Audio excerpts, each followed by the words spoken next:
अस्सलामुअलैकुम वरहमतुल्लाहि वबरकातुहू। आज है 30 नवंबर 2024 और ख़बर का उन्वान है कि जब मीडिया वाले AIMIM के नेता इम्तियाज़ जलील साहब से पूछे कि महाराष्ट्र के में तो सरकार बन गई बीजेपी की, इसी तरीके से अजमेर शरीफ में जो सर्वे चल रहा है उसके मुताल्लिक जो है इम्तियाज़ जलील साहब से पूछा गया तो इम्तियाज़ जलील साहब ने साफ ये कहा कि महाराष्ट्र में जो है वो EVM के सेटिंग के ज़रिए से बीजेपी की सरकार बनी है। मैं वो वीडियो भी दिखाऊंगा इम्तियाज़ जलील साहब की जो मीडिया को ये बोल रहे हैं। इसी तरीके से अजमेर शरीफ के सर्वे के मुताल्लिक जब मीडिया वाले पूछे तो उन्होंने कहा कि देखिए, जब EVM को लेकर सवाल उठाया गया, बेईमानी को लेकर बीजेपी वाले की, तो फिर वो फ़ौरन जो है अजमेर शरीफ को मुद्दा बनाकर और लोगों को जो है वो हटा दिया गया, यानी उसको जो है उसके जहन को भटका दिया गया। ये इम्तियाज़ जलील साहब बोल रहे हैं। इसी तरीके से उन्होंने ये भी कहा कि मुस्लिम महिला को 1,000 रुपया बीजेपी वाले देकर वोट दिलाने की बात कर रहे थे।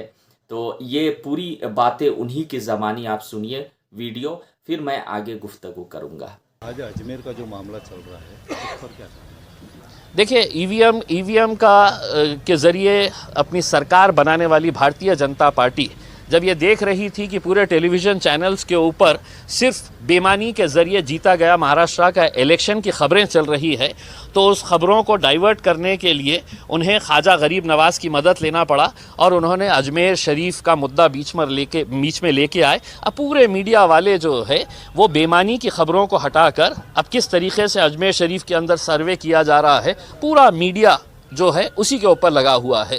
तो बेईमानी जो है वो सिर्फ भारतीय जनता पार्टी करती है ऐसा नहीं है। वो भी कह देते हैं कि मीडिया वालों, यहाँ तक अब आपको हमने इलेक्शन तक बात करने की थी, अब हम आपको नया मुद्दा दे रहे हैं, अब उसके ऊपर अपनी रोटियां सेकिएगा करके। कलेक्टर साहब ने कहा है कि निष्पक्ष इलेक्शन हुआ है औरंगाबाद जिले। कलेक्टर साहब किसकी भाषा बोलेंगे? मैं तो कलेक्टर साहब को ओपनली कह रहा हूँ कि मैंने आपको एविडेंस दिया हूँ कि कैसा अंबेडकर नगर के अंदर वहाँ पे लोगों को पैसा दे देकर वोट लिया जा रहा था। ये विजुअल एविडेंस है, मैं ज़बानी आरोप लगा रहा हूँ ऐसा नहीं है।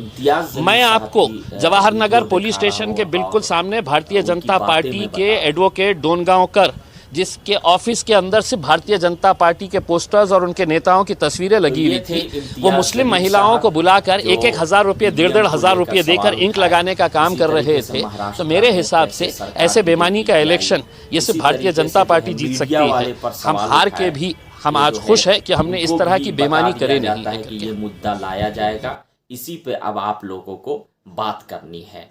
तो ये बीजेपी वाले करते हैं, तो इस तरीके से इम्तियाज़ जलील साहब का कहना है। मेरा काम है आप लोगों को न्यूज़ दिखाना, तो वीडियो को शेयर करें। अस्सलामु अलैकुम वरहमतुल्लाहि वबरकातुहू।